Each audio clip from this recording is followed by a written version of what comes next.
Encuesta del estudio que hizo el Instituto Nacional de Derechos Humanos en relación con la situación de distintos hogares del Sename. Fueron más de 400 niños los entrevistados y la verdad que se encontraron condiciones que se conocían, pero que al ponerle cifras, la verdad es que aparecen como mucho más agudas y sobre todo aparecen como mucho más urgentes de atender. Estamos con Marcelo Sánchez, que es gerente general de la Fundación San Carlos de Maipo, que ha estado ya durante un buen tiempo dedicado a los temas de familia y particularmente los temas que tienen que ver con los niños vulnerables. Marcelo, bienvenido a este programa. ¿Qué es lo que más le llamó la atención de estos resultados de las cifras del Sename? Hay distintos aspectos que tienen que ver con hacinamiento, con el trato, que tienen que ver con abusos sexuales también, con abuso físico. ¿Qué es lo que a su juicio es lo más urgente de atender? A ver, la verdad es que yo creo que lo primero que uno repara cuando mira este estudio es la cantidad de tiempo que ha pasado desde que se terminó el trabajo de campo y desde que se publican los resultados. O sea, eso yo creo que no hay que dejarlo pasar. Esto terminó en abril. Han pasado 7, 8 meses donde pudo haberse hecho algo con esta información. Y yo creo que lo primero y lo más delicado es la omisión de estos 7, 8 meses. En segundo lugar, los resultados son resultados que nosotros ya conocemos por distintas fuentes, tanto la Corte de Apelaciones, tanto los estudios internos, etcétera, pero le pone efectivamente una métrica, y la métrica es dura. O sea, 1 de cada 2 niños sufre violencia sistemática. 1 de cada 3 niños ha tenido siquiera la oportunidad de hablar con un juez, siendo que las residencias manifiestan que el 95% de los niños están habilitados para hablar con un juez. Entonces, ojo lo que está pasando, los niños no tienen acceso a la justicia. Los defensores ad litem, que solamente atienden una parte de ese universo, un 25% de ese universo, generalmente no llegan a representar los intereses finales de los niños y finalmente se acuerda en una etapa intermedia. Y en la práctica, los niños carecen de representación jurídica independiente, autónoma. Eso llama mucho la atención.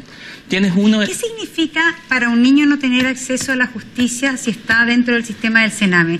¿Quiere decir que se posterga años y años o meses la posibilidad de que salga de ahí, la posibilidad de que vuelva a su familia, que está en una situación indeterminada mucho tiempo? ¿Cuáles son las consecuencias de este no acceso a la justicia? Hay varios elementos. En primer lugar, y tal como lo hemos consignado muchas veces, en el sistema de protección, a diferencia del sistema de la ley penal adolescente, no existe un estatuto que determine una serie de derechos. Por ejemplo, el derecho a visita, que está expresado también en el informe. El derecho a visita, que tus papás te puedan visitar un fin de semana, en horario inhábil, y no en horario hábil, donde finalmente, si la mamá es jefa de hogar, el único sostén de la casa, no va a poder ir porque tiene que trabajar. Y si va y pierde su pega, es una mamá inhábil parentalmente. Entonces, pero a situaciones tan graves como lo que pasó con Daniela en su momento, donde finalmente una institución del Estado debió haber recurrido de amparo contra otra institución del Estado, que es el Ministerio de Salud. Y cuando tú no tienes representación jurídica independiente y autónoma, eso no sucede, porque el Estado no demanda al Estado. Entonces, en la práctica, los niños carecen de la defensa frente al principal vulnerador de sus derechos, que es el mismo Estado.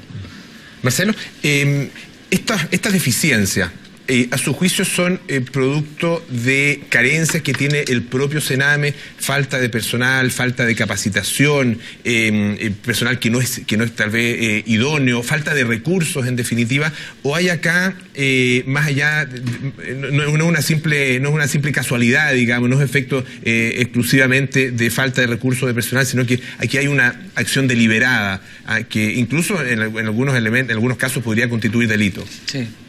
Mira, la verdad es que pensar que solamente esto es responsabilidad de Sename es una ilusión y lamentablemente cuando estamos pensando en un nuevo sistema de protección y tú ves que se repiten las mismas situaciones, las mismas faltas e incluso se agravan, por ejemplo, en el nuevo servicio de protección que se está presentando, se separa la prevención y se especializa exclusivamente en protección. En consecuencia, lo que nosotros tenemos acá es una carencia de la articulación del Estado en todos sus aspectos, de que Salud haga la pega.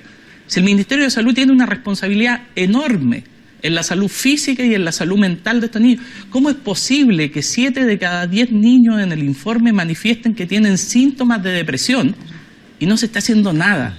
O sea, Cuando se presentó el Plan Protege, se dijo se va a censar a todos los niños que están en el sistema de protección, pero ¿cuántos de ellos realmente accedieron a una oferta de salud? Y eso es gravísimo, porque ahí es donde está el riesgo de la salud física. Claro, porque yo creo que todos nos asombramos frente a la cifra, por ejemplo, de abuso sexual. Pero la verdad es que las cifras de otros aspectos son sumamente graves. Y es justamente la cifra de depresión, de agresión y violencia cotidiana en el trato. De la normalización de la violencia. Claro, y ese es un tema interesante como de la normalización de la violencia, porque eso es el reflejo de una realidad social, pero también implica, de alguna manera, una perpetuación de la violencia en las generaciones que vienen. Sí. Es difícil abandonar una actitud, una conducta de violencia de adulto cuando así se ha sido educado. Montserrat, la normalización de la violencia en un sistema de protección significa que la mirada institucional normaliza esa violencia, la consagra y la perpetúa. Y eso es un problema muy serio, porque culturalmente en el Sename el invisibilizar a la familia es tan grave que es el único elemento protector que puede tener ese niño. Con las familias no se trabaja en el Sename. Apenas un 4,9% de su oferta programática está destinada a la familia. Y en el mayor de los casos es un contexto de intervención terapéutica, nada más que eso. Pero no se interviene familiarmente. El Servicio de Protección tampoco lo propone de esa forma, nuevamente la propone como un contexto. Entonces estamos iterando sobre las mismas falencias que hemos tenido años y años, y que las soluciones tampoco van en el sentido inverso. Pero la mirada desde el Sename es que justamente la familia, en el caso de las medidas de protección, justamente la familia es el primer problema. Y que por lo tanto tiene que ser sacado el niño o la niña de su propia familia para estar en un contexto distinto donde sus derechos no sean vulnerados, donde no sea abusado, donde no sea agredido. Entonces, ¿cómo se trabaja con la familia teniendo como principio, digamos, que la familia es el problema original? Bueno, es que el principio sea el problema original impone una responsabilidad mayor. Estos niños han sido privados de cuidados parentales, estos niños han sido privados del derecho a vivir en familia, y el Estado es responsable de eso, y el Estado es responsable también de habilitar esa familia y de trabajar con ellos. 7 de cada 10 niños tienen algún adulto responsable que se puede hacer cargo en su familia de origen, y que pueden, haciendo un buen trabajo terapéutico, tener un buen resultado. Nosotros llevamos años trabajando con la Corporación Casa del Cerro. Hemos logrado desinternar exitosamente a una tasa del orden del 60 al 70% de los niños sin que vuelvan a reingresar. ¿Y cómo lo hemos hecho? Trabajando 8 o 9 meses con la familia para que lo pueda recibir y detengan las vulneraciones sobre las cuales actuaron. Aquí hay un mito. Las familias, en un 40%, en un 30%, tal como lo dice Sename, son por problemas de inhabilidad parental. Fíjate que en un 15% de los diagnósticos que el año 2015 evaluó el Ministerio de Justicia, no encontró ninguna razón para que los niños estuvieran internados. Ninguna. Es que ahí hay un tema que se ha hablado mucho, muy poco, Marcelo, que tiene que ver con lo que algunos dicen que tiene que ver con el secuestro por parte del Estado de estos niños vulnerables, porque muchas veces estos niños, vía judicial, son sacados de su familia. Y uno desde el sentido común piensa, sí, que los saquen. En esa familia lo maltrataban, le pegaban. Lo mejor que uno quiere es que lo saquen de ahí. Pero resulta que se ha ido comprobando también con el tiempo que ese niño sacado y que vive en el Sename vive todo lo que estamos viendo que viven.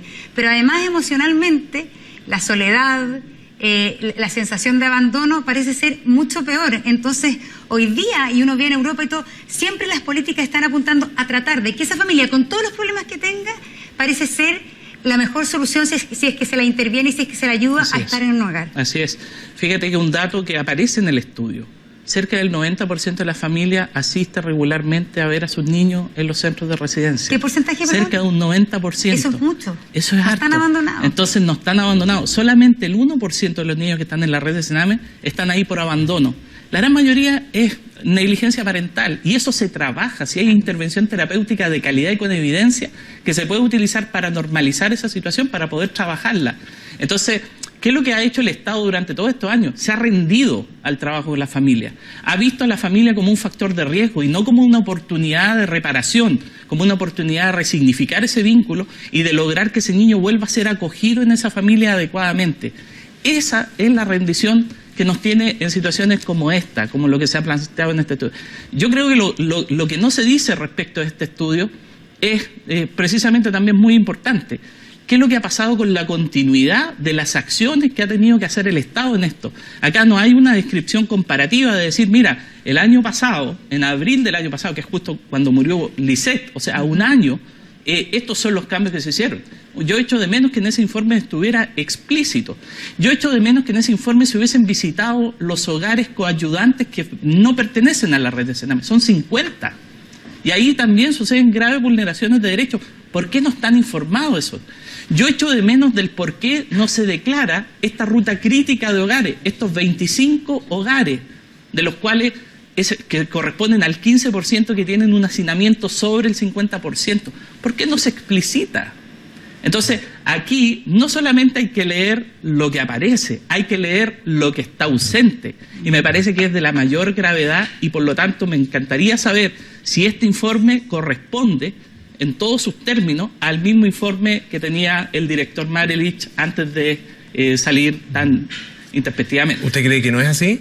No lo sé, no tengo acceso al informe original, pero yo creo que se sacó información que es políticamente complicada. A mí me sugiere la ausencia de esa información, de que por lo menos hay una omisión que tiene que ser respondida. Yo esperaría que el Consejo de Derechos Humanos presente el análisis comparativo de todas las medidas a un año de haberse iniciado la crisis y presente también esta información relevante, esta ruta crítica de los 25 centros. Y presente también, y ojalá haga una visita especial a precisamente aquellos hogares coayudantes que no pertenecen a la red de Sename, porque eso no dice, el que no reciban financiamiento de Sename, no dice que se exima de responsabilidad frente al resguardo de protección de los niños. La responsabilidad finalmente también es del Estado, ahí que tiene que supervigilar eso. Muchísimas gracias, Marcelo, por estar esta mañana con nosotros. Gracias. Que tenga muy buenos días. Buenos días, 7:50 minutos.